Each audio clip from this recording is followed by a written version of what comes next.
Buen día a todos y todas. Estamos en una nueva clase de este curso de didáctica especial de la educación física, en el que vamos a seguir tratando la cuestión de la adquisición de habilidades y esquemas motrices desde una perspectiva socioconstructiva, continuando con el video anterior que está también colgado aquí en el canal Movinfancia. Quizá podamos empezar por acá. La definición de habilidad motora, el concepto de habilidad motora. En general hay coincidencia en distinguir que la habilidad motora no es la conducta motriz o la acción motriz. La habilidad, una conducta motriz o una acción motriz puede ser más o menos hábil. La habilidad motora entonces es la capacidad adquirida para realizar acciones motrices o conductas motrices con eficiencia y eficacia en relación a un objetivo fin. Notarán ahí que utilizo acciones motrices barra conductas motrices. Si estuviera en la perspectiva praxeológica parlevasiana, diría directamente y únicamente la capacidad adquirida para realizar conductas motrices, dejando la palabra acción para referirme a la estructura profunda de la conducta. Como mi planteo se enmarca, y el que manejamos aquí, se enmarca en el planteo socioconstructivo, utiliza muchas veces como sinónimo la palabra acción y la palabra conducta. Y hago la diferencia ahí en la transparencia simplemente para agregar claridad al concepto.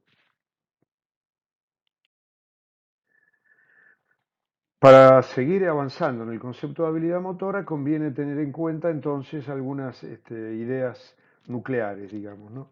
Las habilidades motoras consisten en secuencias de movimientos. Generalmente implican más de un movimiento, ser hábil. Y la otra característica es que son específicas en relación al fin que las pone en juego, al fin que las anima. Si tienden a estar adaptadas directamente a un problema. Como dije en la transparencia anterior, tienen tendencia a la eficacia. Una característica de la conducta hábil es la eficacia, es decir, procurar alcanzar el objetivo. Y tendencia a la eficiencia. Se trata de alcanzar el objetivo con la menor inversión de esfuerzo posible, es decir, con economía de movimiento. Otra característica es la alta variabilidad personal y la diversidad en las formas motrices. Es decir, ser hábil no quiere decir necesariamente tener una técnica determinada de movimiento. Ser hábil es sobre todo alcanzar el objetivo con eficacia y con eficiencia. En esa perspectiva, habilidad motora no es un sinónimo de técnica en el lenguaje deportivo o de la motricidad. El concepto de técnica se refiere más bien a una forma motriz específica que desde una perspectiva más bien biomecánica se espera como óptima para un movimiento, con independencia de quién la realice y del contexto de realización. Pero la idea es que los que se mueven son personas individuales y que por lo tanto tienen un principio muy antiguo de la neurofisiología, que es el principio de equivalencia funcional, descubierto por Lashley. Las personas tenemos diferentes modos de alcanzar un objetivo, tanto en el plano de la cognición, de los problemas cognitivos, como en el plano de los problemas motrices particularmente. ¿Mm?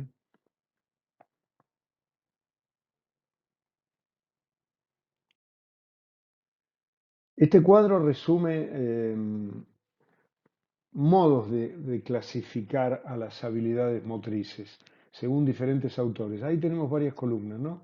Por ejemplo, si uno toma en cuenta la variable participación corporal, esto es, si la participación corporal es más bien de muchos grupos musculares o de pocos, los valores de esta variable serían hablar de habilidades motoras globales o más bien finas. El descriptor sería qué cantidad de grupos musculares participan o qué grado de precisión. Ahí los autores que han usado la palabra en este sentido pueden ser Brian Crotty o Fleischmann. La regulación del movimiento. Esta o aquella habilidad motora, ¿se puede decir que es autorregulada por el propio sujeto actuante o es una habilidad de regulación externa? El descriptor acá sería: ¿qué posibilidad tiene el sujeto de ejercer control sobre la tarea motriz? Aquellas habilidades que están reguladas por el medio ambiente le permiten poco al sujeto, poco control sobre la tarea motriz. En cambio, bueno, por ejemplo, la navegación a vela, ¿no? O el ala deltismo. En cambio, las habilidades autorreguladas, como la natación la natación en pileta, la prueba de 25 metros, o 50 o 100, en crawl, en estilo libre, es una habilidad claramente autorregulada. Esta clasificación ha caracterizado a autores como Rarel, Singer y Rode. La duración del movimiento, dónde empieza y dónde termina la secuencia. Ahí se puede hablar de habilidades discretas, sería como por ejemplo hacer una vertical o en una posición invertida o una media luna y detenerse. Habilidades seriadas, por ejemplo, una media luna seguida de un rol adelante y un giro apoyado sobre las manos. O habilidades continuas, como podría ser el ciclismo, por ejemplo. Entonces, ahí el descriptor es la ruptura o continuidad de la tarea. Holding es el autor que ha puesto en uso esta forma de referirse a las habilidades. El control ambiental es parecido a la regulación del movimiento, quizá una de las formas más utilizadas de referirse a las habilidades motoras. Se habla de habilidades motoras cerradas o abiertas. Nuevamente es en qué medida es la regulación del medio ambiente. Por ejemplo, habilidades nuevamente como nadar en la piscina, en la pileta, 50 metros crawl es una habilidad cerrada. El ambiente casi no tiene ninguna influencia en la habilidad. En cambio, en las habilidades abiertas, por ejemplo, jugar al básquetbol o al handball, la secuencia está muy regulada por lo que ocurre alrededor, lo que hacen los contrarios, lo que hacen los compañeros. ¿Mm? O el aladeltismo, por ejemplo.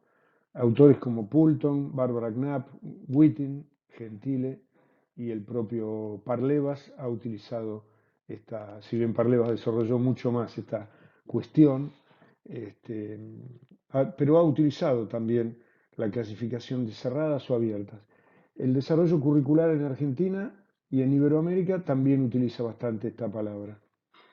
La presencia del feedback, esto es, la retroinformación que tiene el sujeto durante el desarrollo de la secuencia o al terminar la secuencia. ¿Esa información es de tipo continua? ¿Ocurre mientras me estoy moviendo o es de tipo terminal? La idea del descriptor ahí sería qué relación hay entre la tarea motriz que estoy utilizando y si dispongo o no del feedback. Por ejemplo, en los movimientos balísticos rápidos, el feedback ocurre únicamente al terminar la secuencia, cuando lanzo una pelota con un brazo y para pegarle un blanco. No tengo feedback hasta que se me fue la pelota de la mano, prácticamente. En cambio, en una tarea en la cual estoy picando la pelota sucesivamente, o estoy nadando, o estoy trotando, hay un feedback permanente durante el desarrollo. También en los movimientos balísticos lentos tengo feedback durante el desarrollo de la tarea. Billing, Singer, Gerson son autores que han utilizado esta clasificación.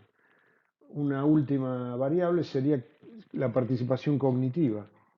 ¿Es alta o baja?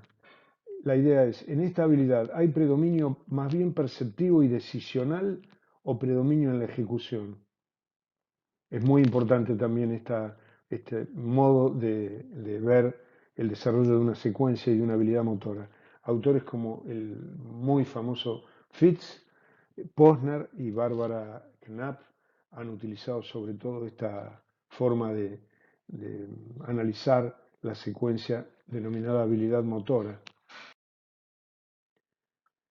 También podríamos clasificar a las habilidades en una situación más próxima a- al modelo socioconstructivo desde el tipo de estructura funcional prevaleciente. Entonces podríamos hablar de habilidades locomotoras, en los cuales tienen que ver con esta estructura que hemos llamado coordinación dinámica general, que prevalecen acciones como correr, saltar, trepar, etcétera. Habilidades no locomotoras, en las cuales la estructura es la coordinación segmentaria y el equilibrio corporal, y habilidades manipulativas, en las cuales la estructura son o la coordinación fina o la coordinación gruesa de las extremidades, por ejemplo, enhebrar, malabarismos con los dedos, dibujar, o lanzar, atrapar, picar, batear, etc.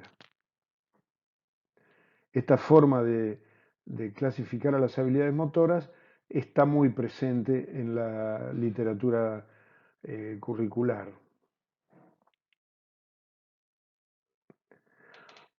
Yendo un poquito más adelante, desde una perspectiva más bien que hace hincapié en el desarrollo evolutivo, por ejemplo, autores como Da Fonseca han insistido en que, y Gallagher sobre todo, en que se pueden ver a las habilidades motoras como en una secuencia de complejidad creciente, distinguiendo varias etapas entre el nacimiento y la pubertad. Ahí tenemos la motricidad refleja, que digamos, tipifica a la etapa denominada tónico-motriz, por la importancia que tiene el tono, como veremos un poco más adelante, en la organización de la conducta motriz, la motricidad rudimentaria, que tipifica a la etapa, coincide con la etapa sensorio-motriz de Piaget, es decir, son los órganos de las sensaciones los que dan sentido a la organización de la secuencia motriz, la etapa perceptivo-motriz, en los cuales se afianza y desarrolla una motricidad denominada por estos autores motricidad básica, una etapa ideomotriz, en las cuales ya no son las percepciones, sino la percepción por adelantado de los cambios que podría haber en el medio o en mi propio cuerpo, que dan lugar a un tipo de motricidad específicamente adaptada a problemas, y la etapa neomotriz, que sería el nivel de complejidad más alto que podría alcanzar desde esa edad la motricidad y las habilidades motoras, la etapa de la motricidad especializada. Veamos cómo podemos seguir un poco más de cerca esa evolución con algunas características generales de cada etapa que nos permitan apoyarnos en la lectura para lograr mejor comprensión y más profundidad. Em, bueno, los primeros 2 años de vida del bebé transcurren entre lo que sería la etapa de la motricidad refleja y la etapa de la motricidad denominada por Gallagher rudimentaria. Cierto es que, excepto la etapa de la motricidad refleja, los demás son nombres que funcionan un poco como convenciones, digamos, y no siempre el adjetivo a la palabra motricidad traduce exactamente con algún poder diferenciador el contenido de la etapa, porque pensemos, la palabra rudimentaria es en relación con qué.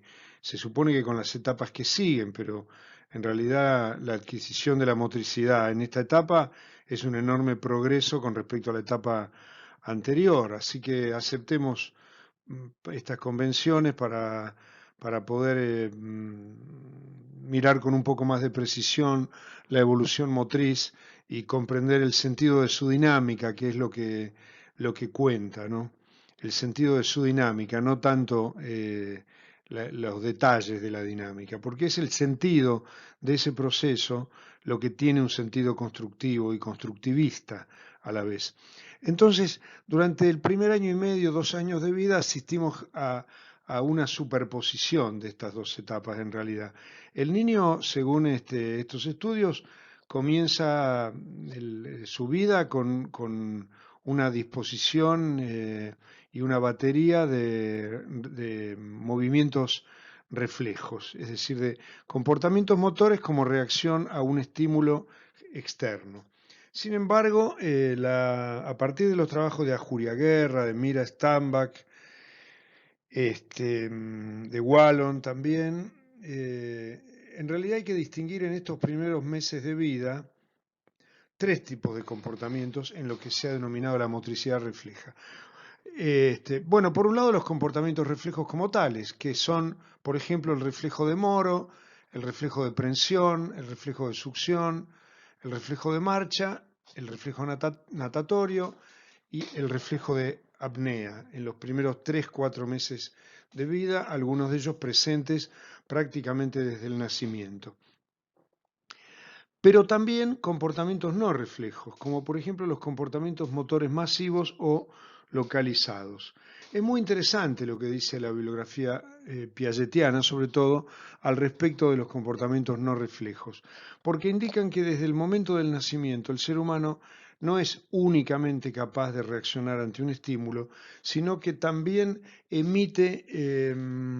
capaz de producir comportamientos productos de la emisión de salvas de impulsos nerviosos que en principio tienen una marcada arritmicidad, pero que durante el desarrollo de los primeros meses se van organizando rítmicamente y su aparición comienza a ser menos esporádica y a mostrar cierta regularidad.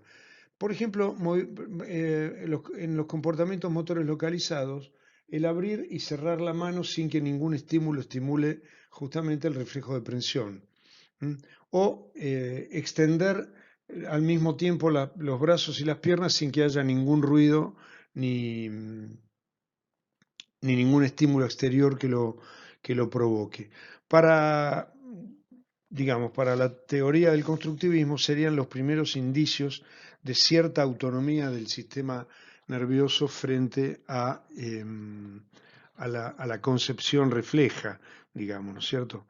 El tercer tipo de comportamiento que caracteriza esta etapa son las manifestaciones del tono muscular. Se ha visto de que en general el tono muscular en el primer año, año y medio de vida, procede de una marcada hipertonía hacia la conquista de una hipotonía cada vez mayor en el sentido de un equilibrio entre hiper e hipotono, ¿no es cierto? Es decir, en los primeros mes y medio de vida el tono muscular permanece muy alto.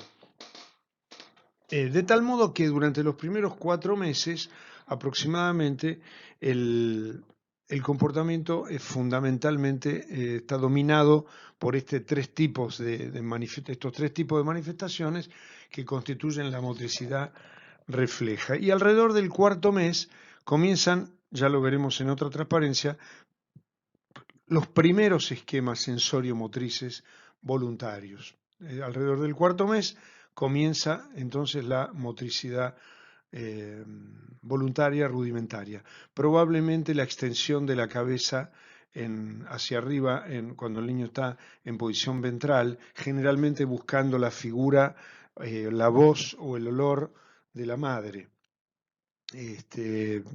Posiblemente es el primer signo de dominio voluntario del tono muscular. El niño o la niña se vuelven capaces de extender la cabeza hacia arriba estando boca abajo. Y a partir de ahí, una larga sucesión de conductas motrices voluntarias que se organizan en torno a tres grupos de comportamientos.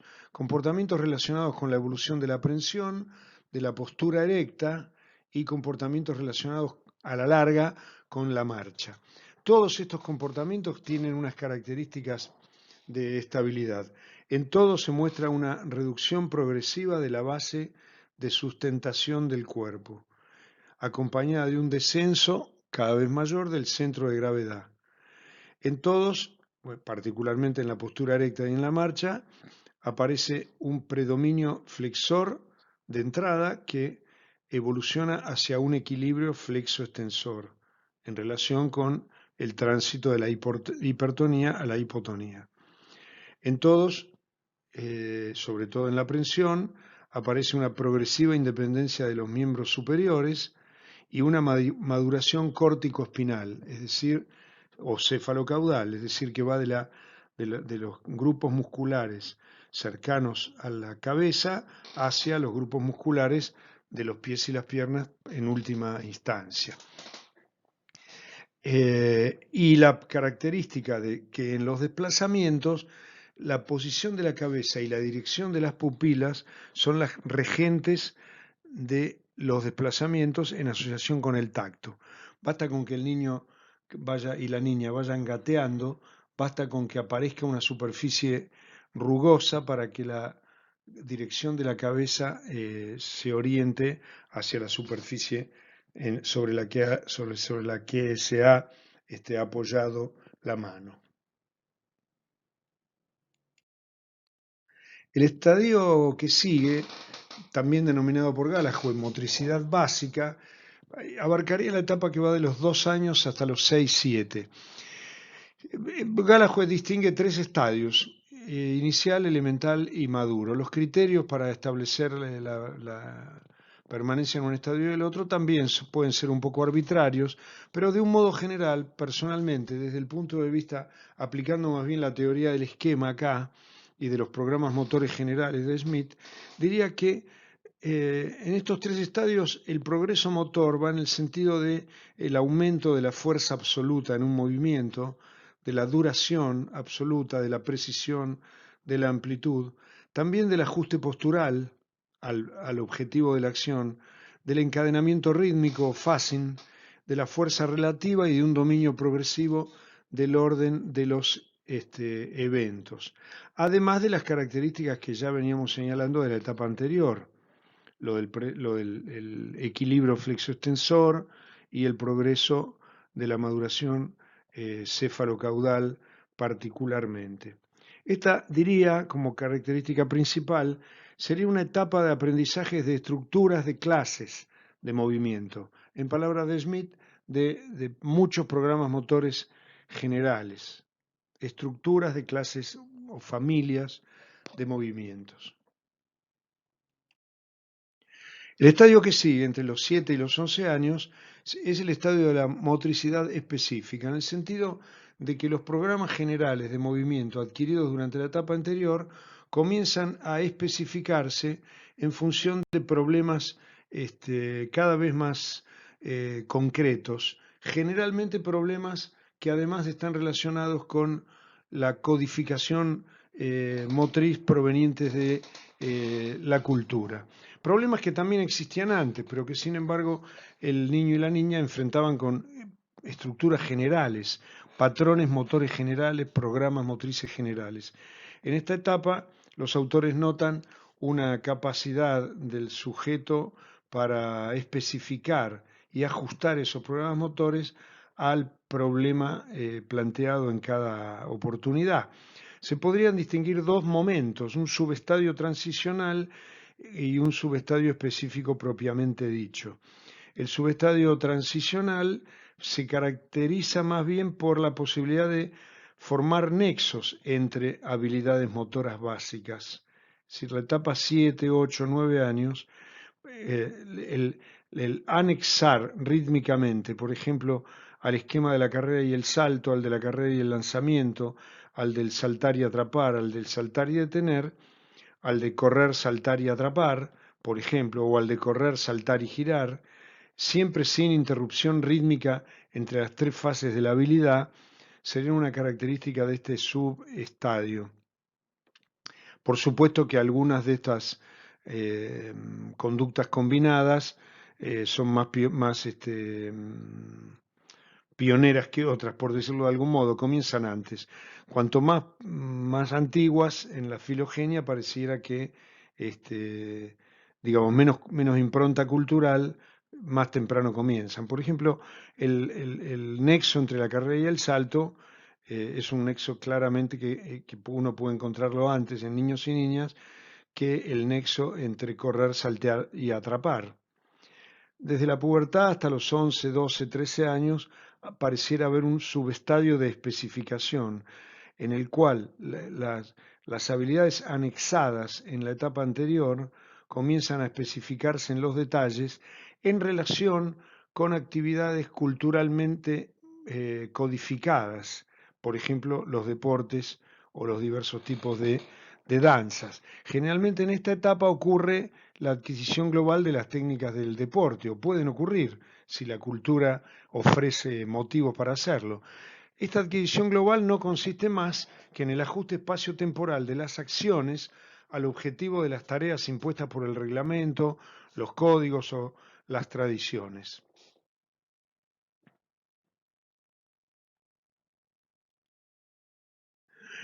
Es en este punto que arribamos a lo que sería el centro de toda esta presentación, en aprender y distinguir cuáles son las modalidades del aprendizaje motor humano.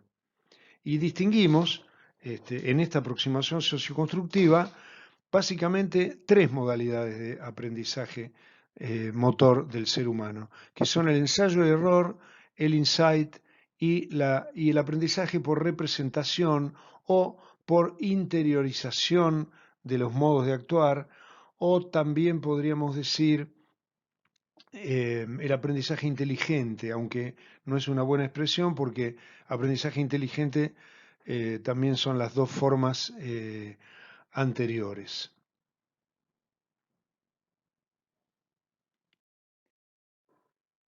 La modalidad de adquisición motriz excluyente durante el primer año de vida es el tanteo exteriorizado o ensayo y error, conducta exploratoria del niño organizada a partir de sus necesidades biológicas e instintivas. Es posible caracterizar las formas que asume el ensayo y error en función de la evolución de las funciones de asimilación y acomodación. En los primeros meses de vida, en los 2 meses, la motricidad refleja, que habíamos visto en una transparencia anterior, se consolida sobre todo por la vía del ejercicio reflejo o ejercicio funcional. Esta es una forma de actividad asimiladora, esencialmente autoerótica en el nivel sensomotor, y se prolonga en una asimilación generalizadora y en una asimilación recognoscitiva. Por ejemplo, se ha visto que después de algunos ensayos, el bebé chupa otros objetos y más tarde distingue el pezón de otros objetos. No se puede hablar de aprendizaje en este tipo de actividad, dado que el mismo no rebasa el marco de lo heredado, pero el grado de asimilación puesto en juego explica la formación posterior de los primeros hábitos. Desde el segundo al cuarto mes asistimos ya a la formación de hábitos voluntarios, de los de tipo de chupar el pulgar. Son explicables en el marco de la extensión de la asimilación sensorio-motora puesta en juego en el reflejo precedente, succión. Este hábito, el de chupar el pulgar, por ejemplo, implica la formación de un esquema de asimilación que incluye la coordinación de los movimientos de la mano, el brazo y la boca. Se puede hablar acá ya de adquisición, propiamente dicha. Piaget los ha llamado a este tipo de esquemas reacciones circulares primarias, dado que durante su transcurso no existe desde el punto de vista del sujeto una diferenciación entre fines y medios. Entre el cuarto y el octavo mes se asiste al aumento de la capacidad del sujeto para diferenciar entre medios y fines.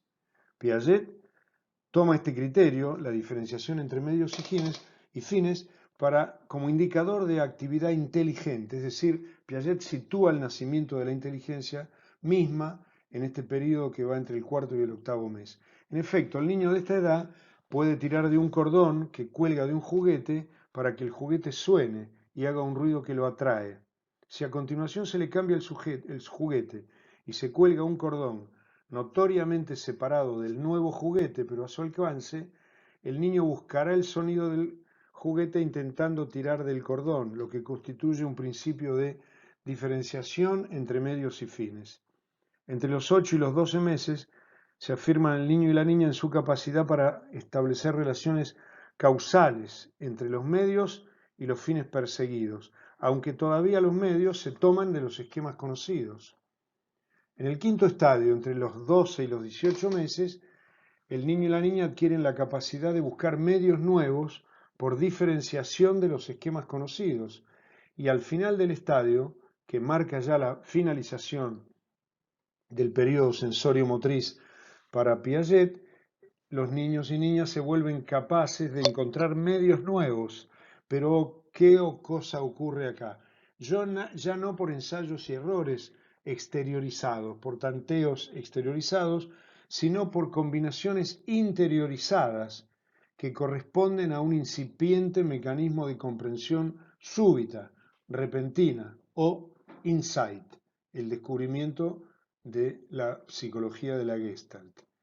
Como bien señala Piaget, no hay que separar a esta última modalidad de aprendizaje, el insight, de aquellas que hicieron a su génesis, el ensayo y error. Es decir, el niño va interiorizando progresivamente los esquemas disponibles y en ese contexto, por la vía de la comprensión súbita, elige el esquema asimilador más apropiado para la resolución del problema. Podríamos decir que esta etapa va finalizando con la aparición de la función simbólica, la capacidad de representar un objeto ausente que se expresa en el dibujo, la imagen mental, la imitación interiorizada y el juego simbólico y, por supuesto, el lenguaje. El aprendizaje por insight caracteriza fundamentalmente a la etapa que sigue, la etapa desde los 2 a los 7, 8 años.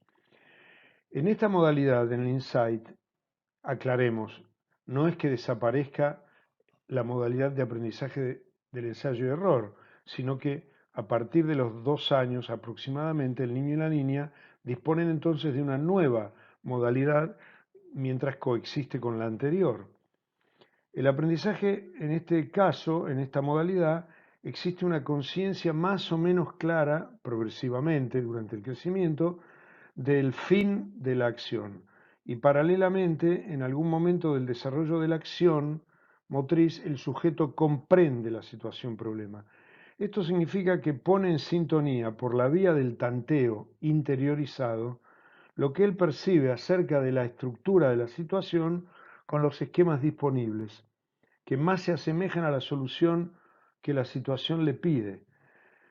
Recordemos una vez más que para que tal proceso ocurra, la situación con la que se enfrentan los alumnos y alumnas debe ser significativa, debe tener una estructura de significación eh, acorde a sus necesidades evolutivas. Como dice ahí en la transparencia, el requisito para que esto ocurra es la correspondencia entre los montajes emocionales y la significación sociocultural de la acción, y la correspondencia entre la estructura cognitiva motriz y la complejidad estructural de la situación, lo que se llama en psicología cognitiva de la motricidad dificultad percibida.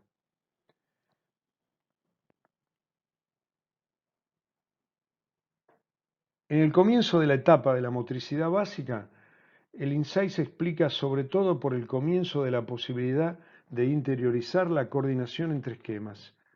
Hipotéticamente, el sujeto es capaz de interiorizar globalmente la estructura, situación motriz, esquema de acción pertinente, objetivo de la acción.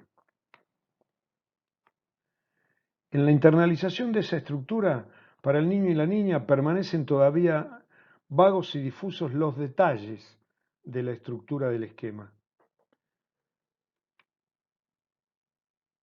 Se podría afirmar en ese sentido, como lo hacía Le Bourge, que las condiciones apropiadas de la situación a la que el niño se enfrenta antes que la repetición en sí misma son el factor clave en el aprendizaje motriz por la vía del insight.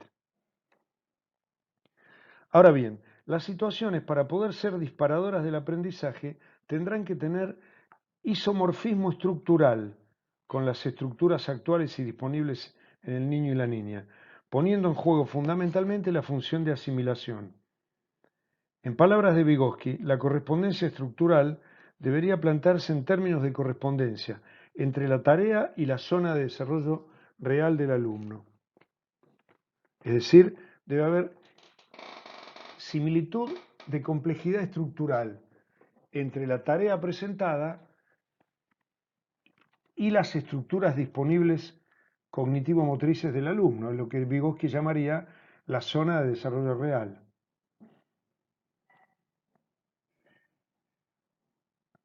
Sin embargo, la variabilidad de los detalles de la situación, lo que podríamos llamar variabilidad episódica, debería situarse más bien en la zona de desarrollo próximo señalada por Vygotsky. Es decir, que la estructura general de la situación en el aprendizaje por insight estaría relacionada con lo disponible, con la zona de desarrollo real, pero a partir de haber conseguido una situación motriz que el alumno pueda resolver a través de los esquemas disponibles, el maestro modificará, manipulará la situación haciendo variar los detalles, no la estructura, de modo tal que sea esa variación en los detalles la que permita que el alumno busque esquemas nuevos y, por lo tanto, dé lugar a la acomodación por diferenciación y combinación de los esquemas asimiladores disponibles. Solo que en este caso eso ya no es por tanteo exteriorizado, sino por combinaciones interiorizadas, por comprensión repentina. En algún momento de ese tránsito entre situaciones idénticas en la estructura, pero distintas en la variabilidad del detalle, la variabilidad asume tal nivel de complejidad que ya desemboca en una nueva estructura situacional, poniendo en juego directamente la función de acomodación. Cierto es que, como lo sugiere Vygotsky, en los primeros intentos de resolución de una situación cuya complejidad estructural la ubica nítidamente por arriba de la zona de desarrollo real, el sujeto procede tomando prestado del adulto mediador, vía la imitación, el tipo de respuesta que éste proporciona, mecanismo emocionalmente anclado en proceso de identificación y proyección característicos de la etapa de latencia, señalados bien por la teoría psicoanalítica, por ejemplo, en la obra de François Dolto, y que es esta función mediacional, es decir, la identificación con el adulto, la que acompaña y explica el proceso de reestructuración de los esquemas en el interjuego asimilación-acomodación. A partir de los 7, 8, 9 años, y gracias a la entrada en juego de la capacidad operatoria del niño, la reversibilidad, la permanencia, el niño y la niña van accediendo progresivamente a la forma de aprendizaje inteligente o por representación mental del modo de actuar.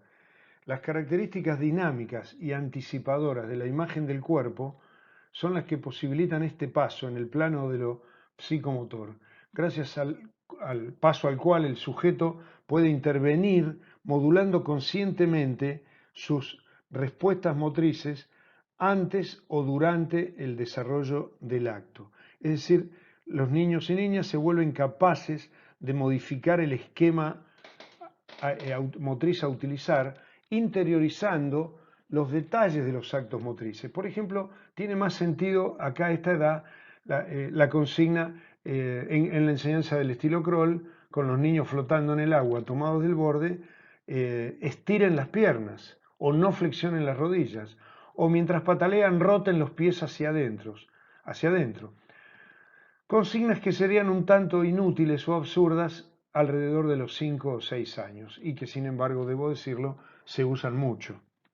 Habría que, en todo caso, a los 5 o 6 años, proceder por la vía de la imitación o del descubrimiento del modo de poner las piernas, tratando de poner la atención de los niños en el objetivo de la acción, en el mantenerse a flote, más que en cómo va la rotación de los tobillos.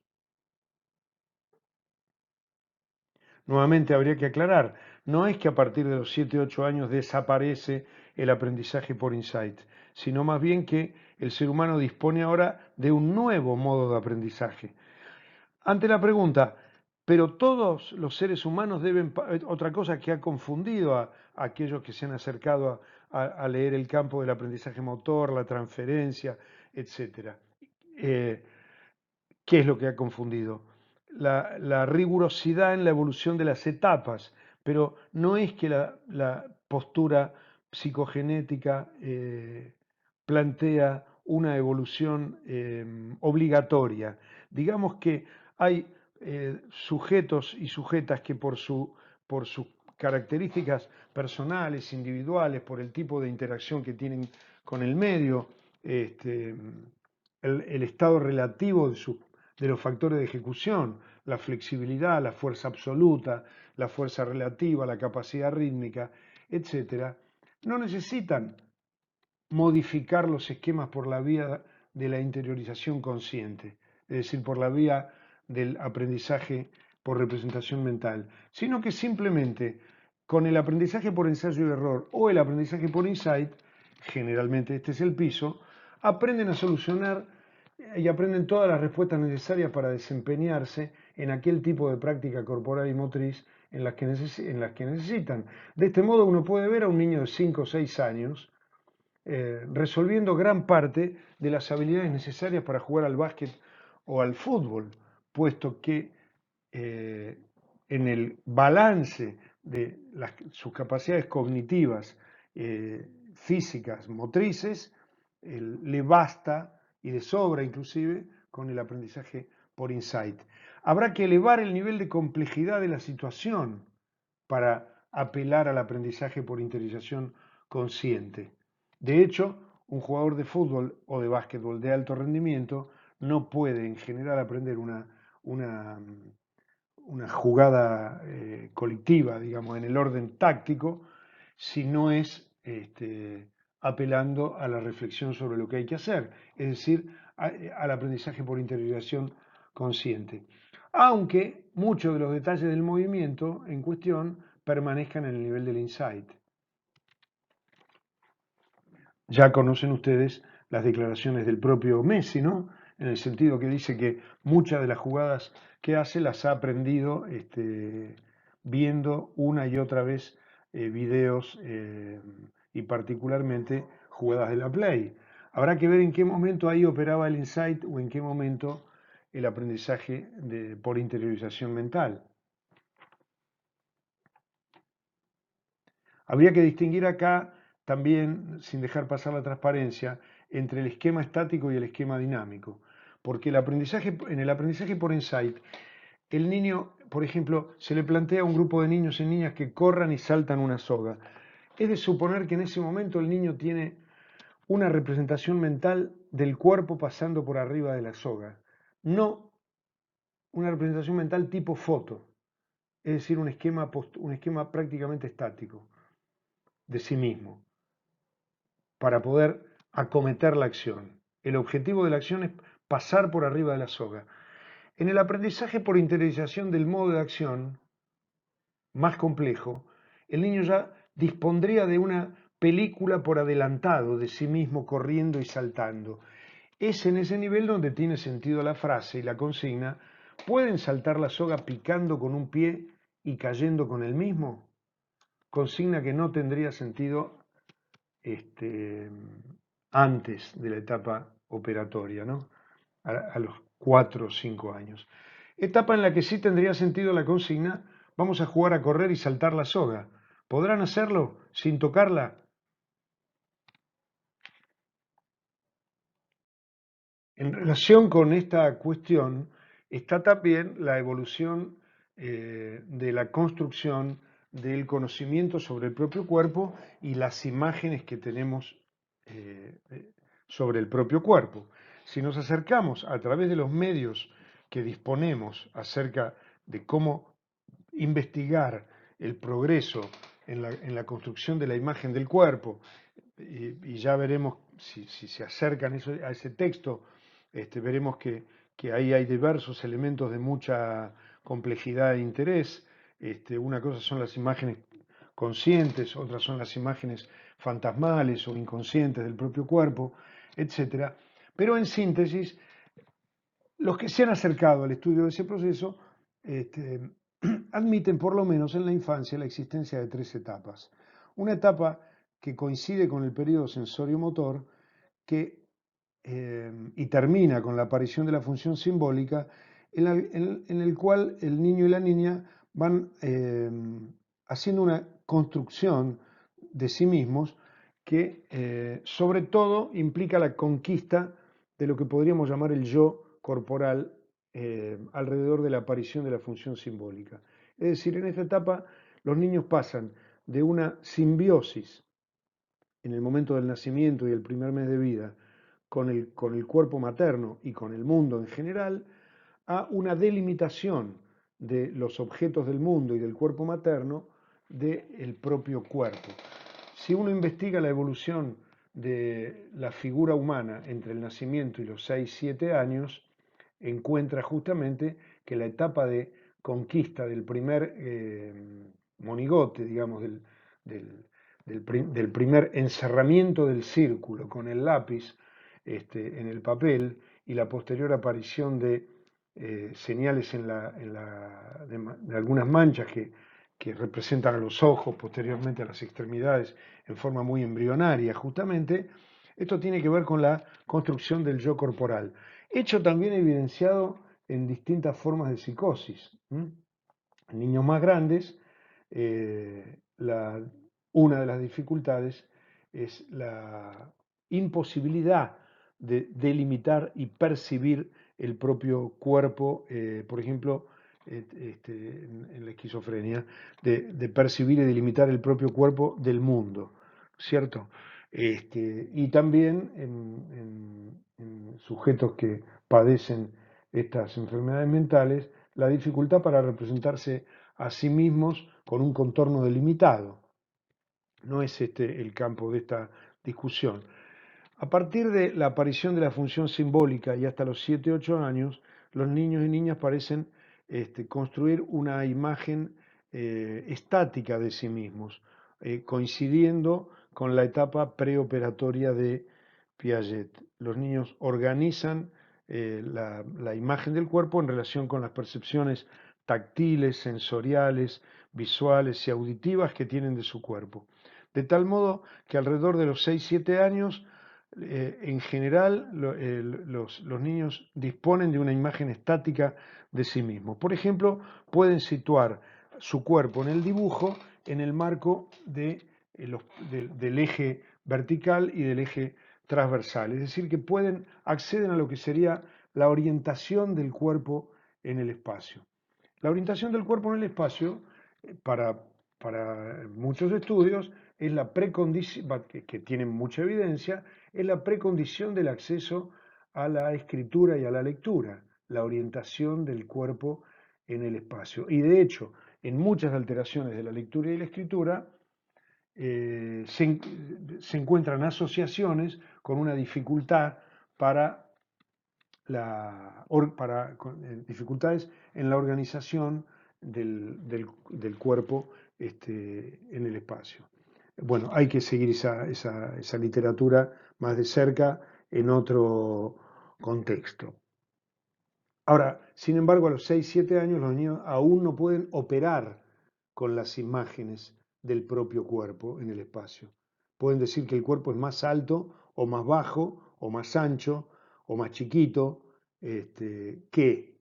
o que una parte es más larga que otra, pero no pueden imaginar su cuerpo en movimiento por adelantado.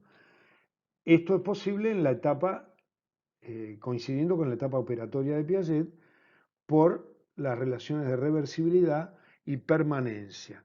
Entonces, traemos esta imagen para visualizar lo que consta, por ejemplo, en el capítulo 3 del libro La adquisición de habilidades y esquemas motrices, o en el capítulo 7 en el capítulo 6 del libro La enseñanza de la educación física, cuando desarrolla la cuestión de la organización perceptiva vinculada a la imagen del propio cuerpo, a la organización del espacio y a la organización rítmico-temporal. Como todos ven, para el planteo constructivista no se puede separar el tema de las modalidades del aprendizaje del marco de desarrollo general del niño. Y estos dos marcos no pueden separarse de una teoría de la enseñanza. Es decir, una teoría de la enseñanza necesariamente debe situarse en la perspectiva del sujeto, sobre todo una teoría crítica de la enseñanza debe situarse en la posición del sujeto.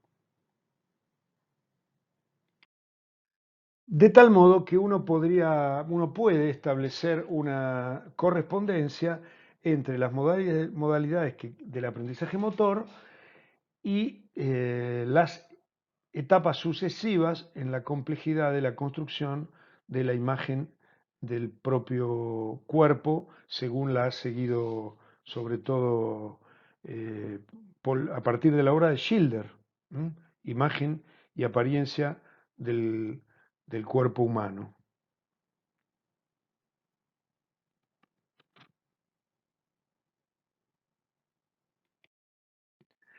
De tal modo que inclusive podríamos concluir en esta última vista, en la cual ponemos perdón, ponemos en comparación gráfica distintas líneas evolutivas que nos permitan comprender cómo es la cuestión de algunas interacciones entre desarrollo y modalidad de aprendizaje en la perspectiva socioconstructiva.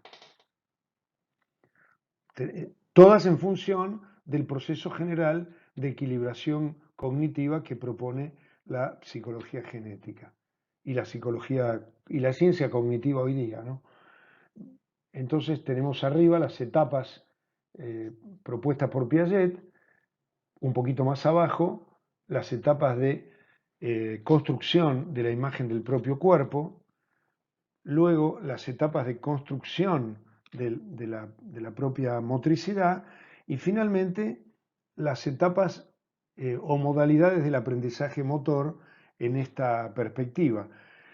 Señalando que aquí, como ya les venía diciendo, los círculos vinculados al ensayo de Roy, al insight y al aprendizaje por representación no son círculos que empieza uno donde termina el otro, sino que se van superponiendo, de modo tal que todos los seres humanos hoy día, inclusive los veteranos como el que les habla, ante una situación nueva, es muy probable que en los primeros intentos por resolverla echemos mano al ensayo y error, a la prueba, al tanteo exteriorizado.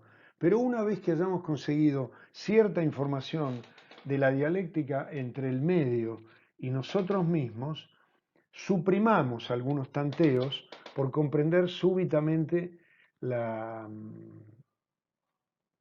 la relación estructural que hay entre mis disposiciones y los problemas del medio. Me vienen aquí dos ideas, ¿no? Una es la idea de la palabra que no tenía pensado incluir, pero que es muy necesaria en este caso.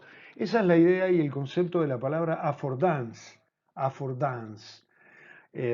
Si ustedes miran el cuadro del teórico pasado, en el paradigma del no equilibrio van a encontrar la referencia a la teoría de los sistemas dinámicos en el aprendizaje motor. Esta teoría dice que el aprendizaje motor es más bien una cuestión de correspondencia entre estructuras, del que aprende y del problema, pero que en algún momento cuando hay correspondencia estructural, es decir, isomorfismo, identidad de estructuras, lo que se pone en juego es una affordance.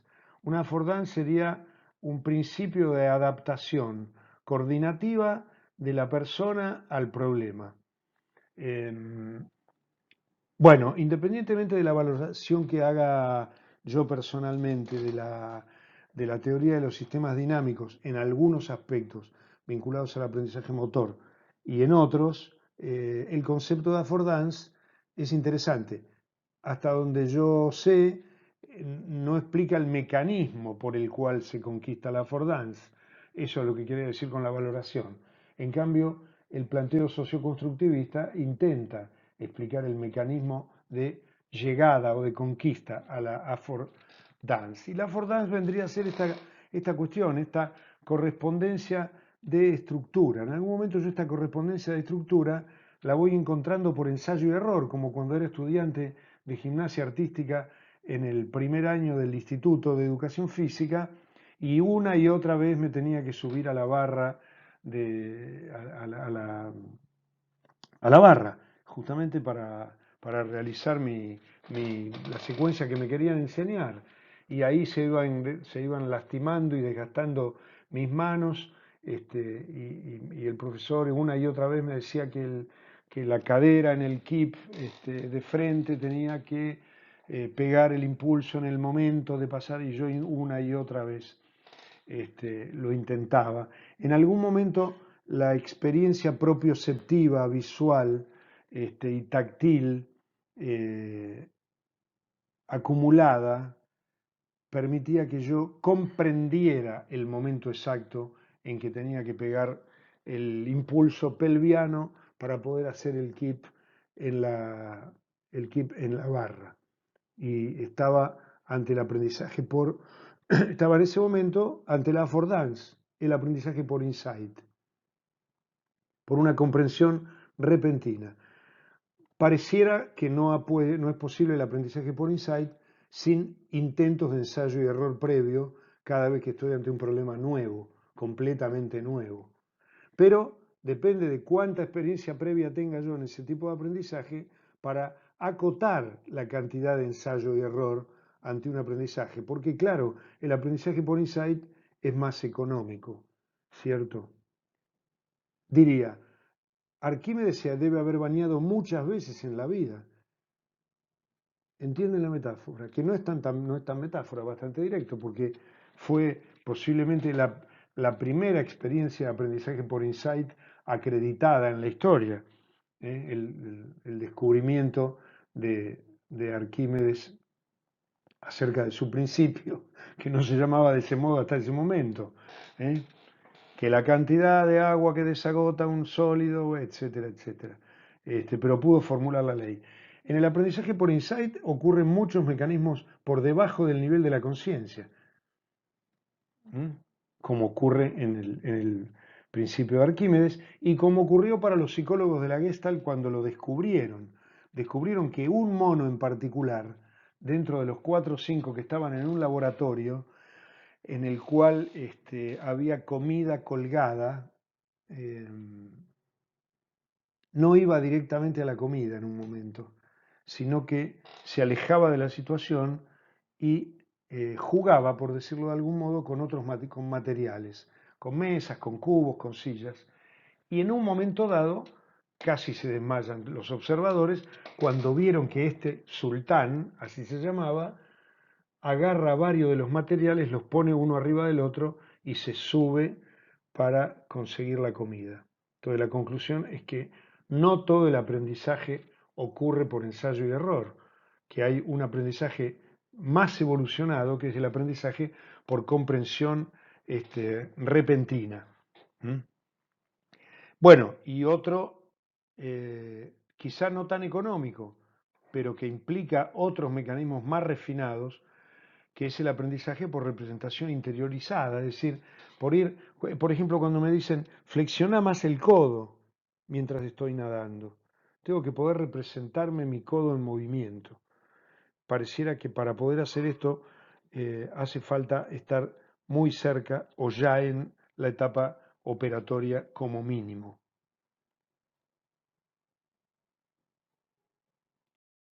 Bueno, espero que toda esta explicación les resulte de utilidad para su futuro como educadores y educadoras. Y nuevamente vuelvo a pedir que pongan esto en el contexto del cuadro inicial. Este, yo no creo que estas explicaciones satisfagan eh, absolutamente a las necesidades del campo del estudio del aprendizaje motor. La satisfacen en parte o en gran parte y sobre todo en relación con una teoría de la enseñanza de las habilidades motoras en la infancia. Lo que no quiere decir que estos postulados teóricos que acabamos de ver, que tienen evidencias empíricas, a la vez no articulen con otros postulados, como podría ser la teoría de los esquemas y el fenómeno de la variabilidad de la práctica, que les recomiendo lean del capítulo 4 del libro La enseñanza, un principio muy aplicable que no es pertinente que pueda yo tratar acá por cuestiones de tiempo y de necesidades de la cátedra. Así que les mando un saludo a todos y a todas y me despido hasta el próximo teórico que tendrá que ver ya con una teoría de la enseñanza de los saberes de la educación física, concretamente una teoría de la intervención, el modelo exploratorio, perdón, el modelo elaborativo. Bueno, hasta la próxima.